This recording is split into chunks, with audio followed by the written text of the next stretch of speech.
হচ্ছে অগ্নিসংযোগ চলছে, তাছাড়া হচ্ছে স্বর্ণা হত্যা, তারপর হচ্ছে জয়ন্ত হত্যা, এসবের বিচার চাই আমরা। কেন আমাদেরকে সীমান্তে অবস্থান করতে হবে? ঠাকুরগাঁওয়ের এবং হচ্ছে সীমান্তের মানুষজন বা ওই সীমান্তের ওই পাশে যে আমাদের হিন্দু এলাকাগুলো আছে, ওখানে প্রতিনিয়ত লুটতরাজ চলছে। তাদেরকে প্রত্যেক সময় এখনো ভয়ে থাকতে হচ্ছে। কেন আমাদেরকে নিজেদের মন্দির পাহারা দিতে হবে, নিজেদের বাড়িঘর পাহারা দিতে হবে? যদি সে আসলে ধর্ম অবমাননা করে থাকে তাহলে তাকে আইনসম্মত উপায়ে বিচার করা হবে, কিন্তু হচ্ছে খুব নির্মমভাবে তাকে হচ্ছে মব জাস্টিসের আওতায় এনে হত্যার চেষ্টা করা হয়। তাহলে এই দেশে কি এটা আমরা সবসময়ই বলির পাঠা হব?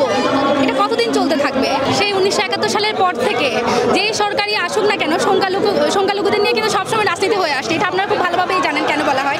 সেটা তাদের নিজেদের রাজনৈতিক উদ্দেশ্য আন্দোলনের হাতিয়ার হিসেবে হচ্ছে এটা সবসময় ব্যবহার করা হয় তাদের উদ্দেশ্য হাসিলের জন্য।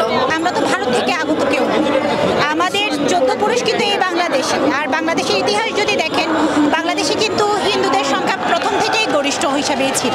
সব ক্ষেত্রে শুধুমাত্র সনাতনীরা বৈষম্যের শিকার হচ্ছে তা না, সংখ্যালঘু হিসাবে আমাদের পাশাপাশি বৌদ্ধ ধর্ম আছে, খ্রিস্টান ধর্ম আছে, তারাও অনেক ধরনের বৈষম্যের শিকার হয়। তারা এখনো রাজপথে নামতে পারছে না, আর আমরা নেমেছি। এটাই হলো তফাৎ। সেই 1971 সালের পর থেকে যেই সরকারই আসুক না কেন, সংখ্যালঘুদের নিয়ে কিন্তু সবসময় রাজনীতি হয়ে আসছে। এটা আপনারা খুব ভালোভাবেই জানেন কেন বলা হয়। সেটা তাদের নিজেদের রাজনৈতিক উদ্দেশ্য আন্দোলনের হাতিয়ার হিসেবে হচ্ছে এটা সবসময় ব্যবহার করা হয় তাদের উদ্দেশ্য হাসিলের জন্য। কারণ আমাদেরকে বিভিন্নভাবে বিভিন্ন সময় হুমকি দেওয়া হচ্ছে দেশ ছাড়ার, ভারত চলে যা কথায় কথায় বলা হচ্ছে। আপনারা জানেন বিগত প্রায় 1 মাস হতে চললো আমরা আমাদের 8 দফা দাবি হচ্ছে সরকারের কাছে পেশ করেছিলাম। সেটা সম্পর্কে আমরা এখনো কোনো দৃশ্যমান পদক্ষেপ দেখতে পাচ্ছি না সরকারের পক্ষ থেকে। পাশাপাশি এখনো পর্যন্ত সংখ্যালঘুদের বাড়িঘরে হামলা, লুটপাট, অগ্নিসংযোগ চলতেই আছে। তাছাড়া হচ্ছে কিছুদিন আগে আপনারা দেখেছেন যে হচ্ছে উৎসব মণ্ডল নামের একটা ছেলে, তার বিরুদ্ধে হচ্ছে ধর্ম অপমাননার দায়ে হচ্ছে একটা এলিগেশন আনা হয়েছে। যদি সে আসলে ধর্ম অপমাননা করে থাকে তাহলে তাকে আইনসম্মত উপায়ে বিচার করা হবে, কিন্তু হচ্ছে খুব নির্মমভাবে তাকে হচ্ছে মব জাস্টিসের আওতায় এনে হত্যার চেষ্টা করা হয়।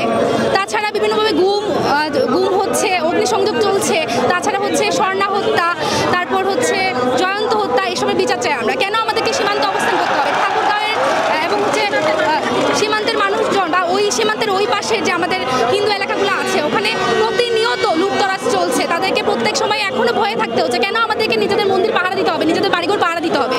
আমরা তো এই দেশের নাগরিক। বৈষম্য বিরোধী ছাত্র আন্দোলনে আমরা প্রথম থেকে শেষ পর্যন্ত ছিলাম, এবং আমরা যখন হচ্ছে সরকার পতন হয় তখন আমরা ভেবেছিলাম আসলেই সত্যিকারের একটা বৈষম্যহীন সোনার বাংলা গড়ে উঠবে, কিন্তু সেই বিজয় মিছিল শেষ করে আসার ঘন্টা খানেকের মধ্যেই আমরা হচ্ছে দেখছি যে বিভিন্ন জায়গায় সংখ্যালঘু হামলা শুরু হয়ে গেছে। তাহলে এই দেশে কি এটা আমরা সবসময়ই বলির পাঠা হব? এটা কতদিন চলতে থাকবে? এটা একটা সুষ্ঠু সমাধান চাই আমরা। আপনারা সবাই জানেন যে আমাদের বিভিন্ন মঠ মন্দির এবং হিন্দু ধর্মীয় যে প্রতিষ্ঠানগুলোতে হত্যা হয়েছে, ভাঙচুর হয়েছে এবং মন্দিরে যে লুটপাটের ঘটনা ঘটেছে, তাকে কেন্দ্র করেই কিন্তু আমাদের আজকে এখানে একত্রিত হওয়া। আমরা 8 দফা দাবি নিয়ে এখানে একত্রিত হয়েছি এবং আমরা খুব আশাবাদী যে 8 দফা দাবি পূরণ করা হবে এবং আমাদেরকে পুনরায় রাস্তায় ফিরে আসতে হবে। আপনাদেরকে আসলে ভারতের দালাল বলা কেন হয়? দেখেন, আমাদের বাপ দাদার 14 গোষ্ঠী কিন্তু আমরা বাংলাদেশে এই জন্ম। তাহলে কেন এই কথাটা বলা হয়, এটার উত্তর আমরাও খুঁজে পাচ্ছি যে এই কথাটা কেন বলা হবে। এই জিনিসটা কেন বলা হবে যে আমরা তো ভারত থেকে আগত কেউ, আমাদের 14 পুরুষ কিন্তু এই বাংলাদেশে। আর বাংলাদেশের ইতিহাস যদি দেখেন, বাংলাদেশে কিন্তু হিন্দুদের সংখ্যা প্রথম থেকেই গরিষ্ঠ হিসাবেই ছিল।